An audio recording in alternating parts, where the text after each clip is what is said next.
The following program was produced by the students of the Brian Lamb School of Communication at Purdue University.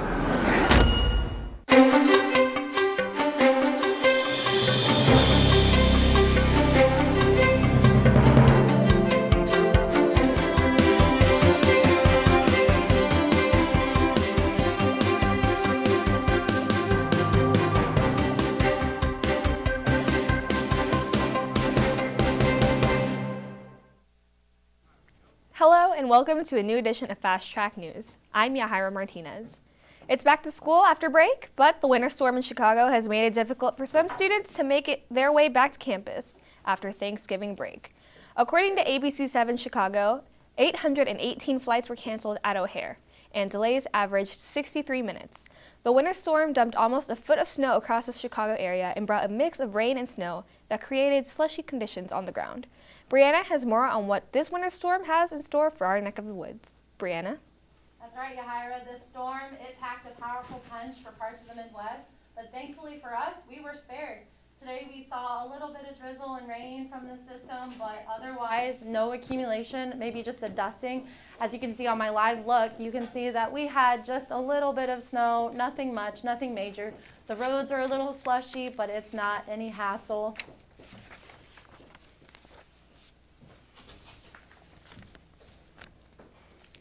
I have some snow totals for you, but they are massive in parts of the Midwest. There is snow totals up to 10 inches in some spots. It's a very, very snowy day in parts of the Midwest, but not here, not for us. We have no snow for us. We are going to be dry for the rest of the day. Skies are going to clear out. I have more on that in my forecast later on. Chances are you or a friend has been doing some shopping today as it's Cyber Monday. According to TechCrunch, this year's Cyber Monday is projected to be the highest selling day of the holiday season, with an expected $7.8 billion in online sales. It's been a busy weekend for retailers after a busy Black Friday for many. It's expected to bring in a total of $23 billion in sales, according to Forbes. Celebrated on the Tuesday following Thanksgiving, the popular shopping events Black Friday and Cyber Monday, Giving Tuesday kicks off the charitable season, when many focus on their holiday and end-of-the-year giving. Switching gears to football, the Boilermakers beat our rival team, Indiana University. It was a phenomenal weekend for fans. The Boilermakers not only beat Indiana University 28-1, but they're bowl game eligible. Let's take a look. Starting at the top of the second quarter, you can see here, Markel Jones pushes through the Hoosier defense. Still in the first quarter, David Blau, looking to his far left, he hits Isaac Zico right in the corner for a touchdown. Score is 6-0.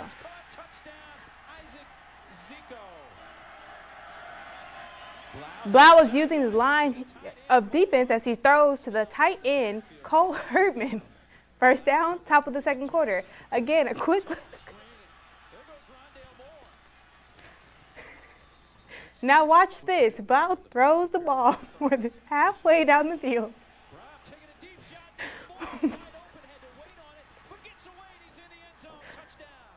Okay. These corner passes are point on for a touchdown. The score is now 20-0. Top of the fourth quarter, DJ Knox is quick with the breakthrough. A stiff arm continues to run. Getting to the end of the fourth quarter, Jones has the ball. He holds off the defense as he stretches into the end zone. Wow, the score is 28-14. Not only is Purdue dominating on offense, but hasn't given any passes to Nevon Mosley with the catch.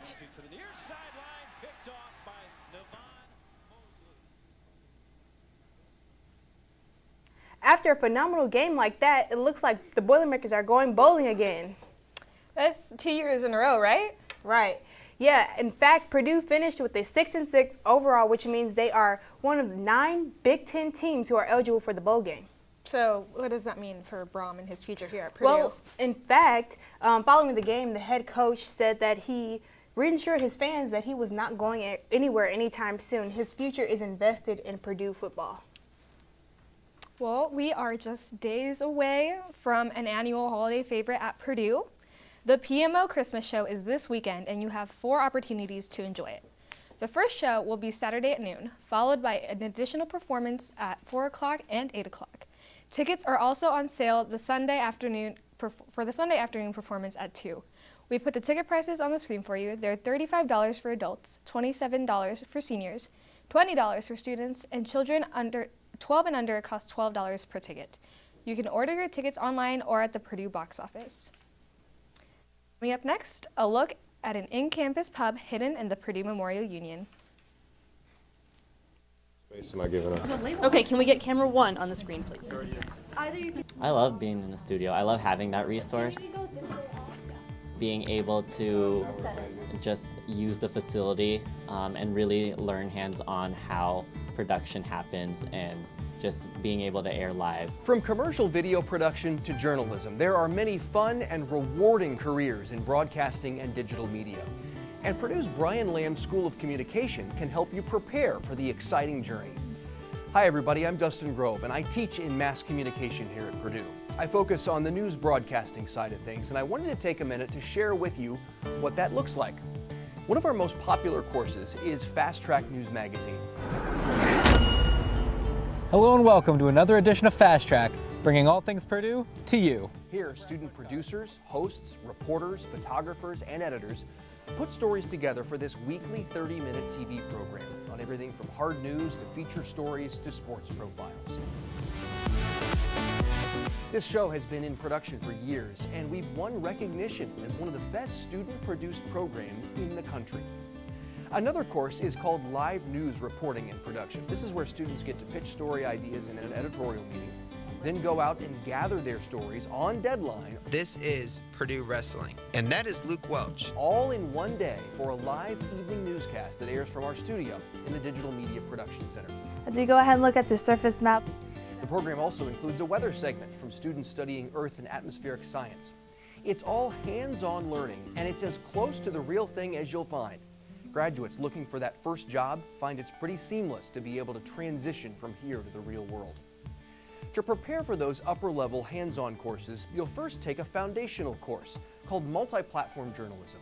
This is where you learn theory behind practice, the reasons why we do what we do and why it's important. But even this class isn't all textbook. The best way to learn is by doing it, shooting, writing, and editing. So, you also get to use our electronic news gathering equipment to go out and put stories together for the first time. There are other courses too, including sports broadcasting and writing for mass media. I or any other faculty member or lecturer would love to chat more with you about our program and our courses. So stop by the office sometime or shoot me an email, and hopefully you can be a part of our story here in Mass Comm. Have you been to the 1869 tap room this semester yet? This in-campus pub is about to have some new tastes of wine. Reporters Ding Dunhao and Zhao Hanlu bring us more on what they have to offer. Welcome to the 1869 Tap Room, a classic old-style pub named for the year Purdue University was founded. The free wine tasting event was held here and open to all guests over 21 to celebrate in Purdue's traditions and enjoying a craft beer all throughout Indiana. She is an intern for Tap Room, and she has participated in organizing the whole wine tasting event. She told us that the Tap Room is all about educating people about fermentation. Tap Room focuses on education component, and we're the only official bar on campus. And if we partner with Easily Winery, they can send one representative and talk about wine, and talk about how to taste wine, how most wines are made, and how you can maybe mix wine with other drinks. So it helps students on how to learn how to taste wine. Yeah. Z said, Tap Room is not only a place for wine tasting. This semester we had something called a drink, like a reception. So a professor would just email me like, hey Z, we want to have a reception from 4 to 7. We'll have drink tickets. So they would actually distribute drink tickets to every single guest. And they can just show the drink ticket and drink for free. And at the end of the night, we will collect our tickets and just bill the host. And we also had a very interesting event where it was like a meeting recruiters. So they had companies set up at different booths, and students just hop from booth to booth to booth and just social. yeah, so we have all kinds of events with all kinds of colleges. As a marketing intern, Razia said she has a goal for the future of 1869 Tap Room. I want to eventually pull the audience to be more universal, like just people who are 21 and over, just to, I don't know, liven it up and make the students here feel more comfortable drinking and not like they have to just be in their own world when they come here. So I think it would be fun just to open up the events and just have, like we were talking about, having a themed drink for every night, like having a special every night of the week. Because, I mean, students, they like discounted or free stuff, so we want to make people want to come here and not blow their budget. So. For students over 21, she has a message. So we do have a free wine tasting coming up Wednesday of Dead Week. It'll be with Easley Winery. They'll have a multitude of wines for people to try. So definitely, if you're 21 or older, stop by, try some wine, and learn about tasting wine. For Fast Track, reporters Jingtan Hao and Xiaohan Lu. Purdue University has become one of the nation's top 20 schools that sends U.S. students abroad. Previously, Purdue was ranked 23rd and has made the climb to 19th in the nation. In the 2016-17 school year, Purdue had 2,150 credit-bearing domestic students, increasing from 2,000 students who studied abroad. Some of the locations which the students studied in 2006 and 2017 were Australia, China, France, Germany, Ireland, Italy, Spain, and the United Kingdom. Here's a photo from the Purdue's Office of Study Abroad. This is Jennifer DeLuca, who studied in Ecuador over spring break in 2017. She worked with the Range of Motion Project, or ROMP, engaging with prosthetics at the Foundation Hermano Miguel Clinic, where she met with amputees and assisted in the design of adaptive technologies to aid these patients. It's nice to see the Boilers helping others around the globe. Up next on Fast Track, Brianna has more on what we can expect from the weather for the rest of the week.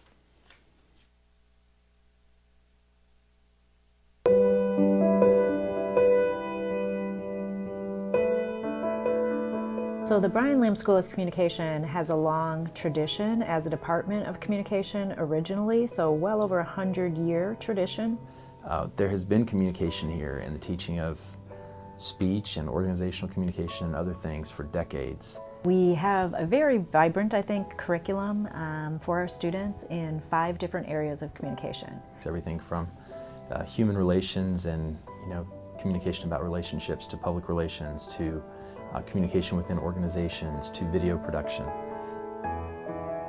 I think we attract really a variety of students who are interested in learning about communication skills, but then also being able to use those skills in a variety of settings. Students have a lot of chances to get real, practical, applied experience, hands-on learning. The classes that I've taken have definitely helped me grow in the career that I want, and I could not imagine taking any of these classes anywhere else. I think a great part of our curriculum is when we have alumni who come back to classes and talk to students. The networking is incredible through this program. We're all over the nation and even all over the world. I've actually had an internship where a Purdue grad was working there full time, and it was at Warner Brothers Studios. I think when people hear about Purdue University, their first thoughts are probably engineering and astronauts. I'd like for students who aren't necessarily interested in being astronauts or engineers to also think about Purdue, but in terms of the Brian Lamb School of Communication. Also very excited to see what my future holds because of Purdue, and I know I'm fully prepared because of the Brian Lamb School.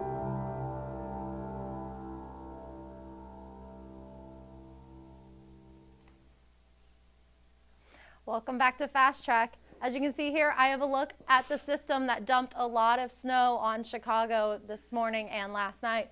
As you can see, we have nothing really in the way of here. We have like a few little showers still going through, but most of the system has moved out of the Midwest and into the East Coastern areas.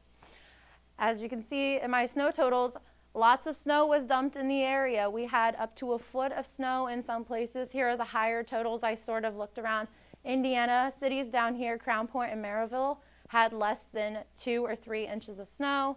Up here on the higher totals, we had DeKalb, Illinois at 10 inches, Kirkland at 9, Aurora at 6.3, and O'Hare International Airport at 7.3 inches.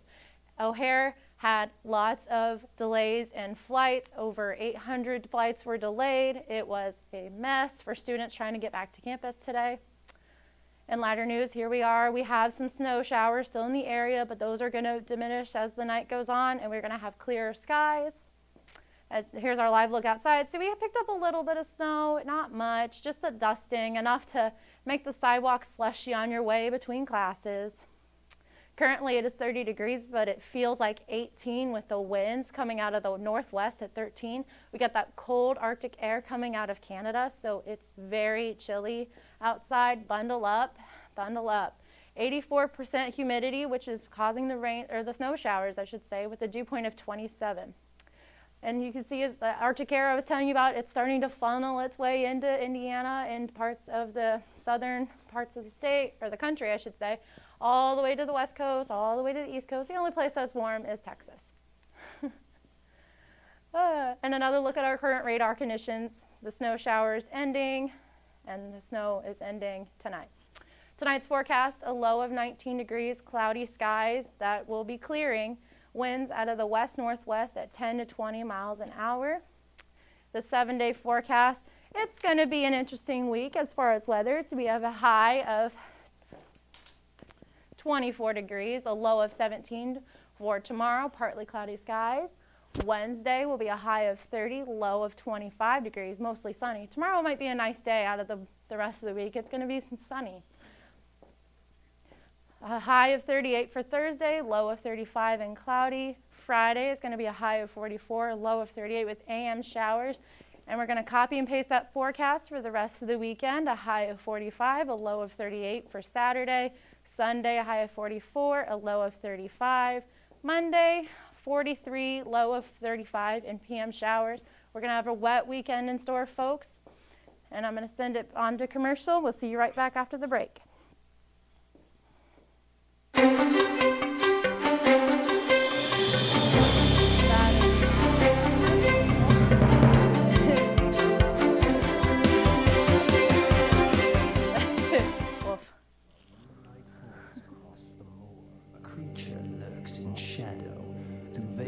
Fog as howling roar rumbles through your window. The foul beast bears foul fangs and pounces for a bite. It disappears through shattered panes and leaves a grisly sight. Alerts on speaker, alerts on screen. Behold the transformation. Where once before stood pure machines, now stands contamination. They sniff, they snarl, they snort aloud. They spy upon the movements of an unsuspecting online crowd. Beware these malware mutants. The doctor scans for viral forces, detecting worms and Trojan horses. They try all manner of healing courses. The gypsy's relics, the father's blessing, a silver bullet, some garlic dressing. They keep guessing and guessing and guessing. Until at last, in no time flat, get me the antivirus stat! The serum quickly breaks the fever. That ought to do it. Now throw the lever.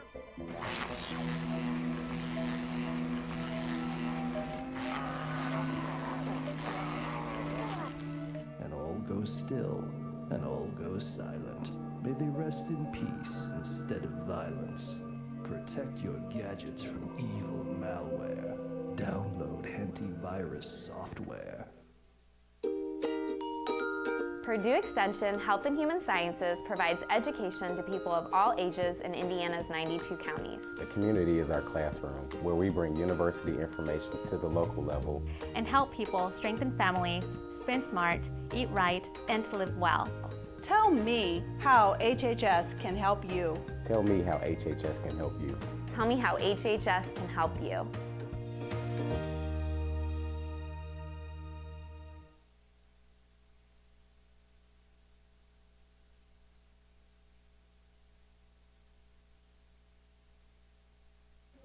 How much space am I giving up?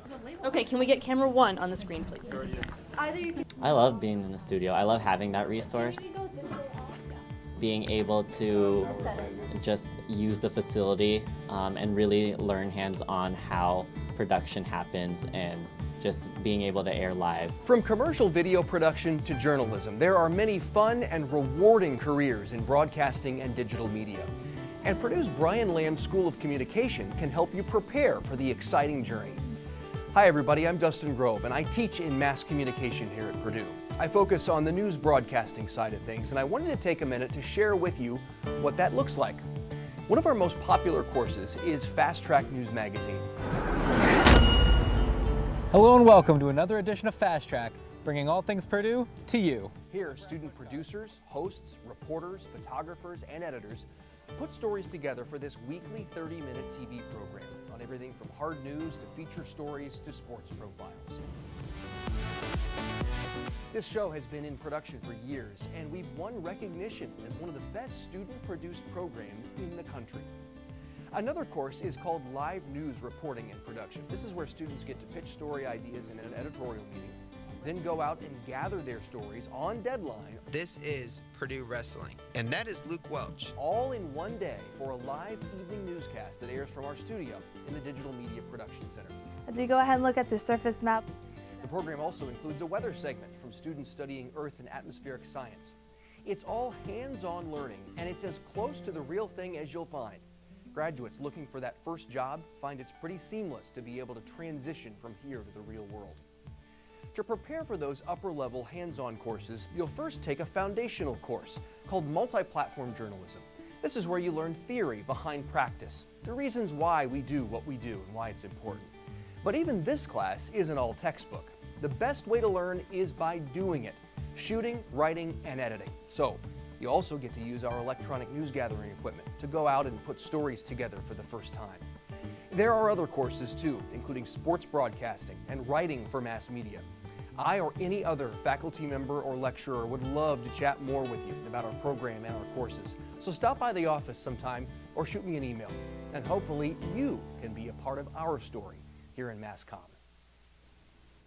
Well, that's all the time we have for today. We leave you with a recap from our midterm election watch party put together by reporter Nick Wang. Have a good night.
The night shall continue. We have our next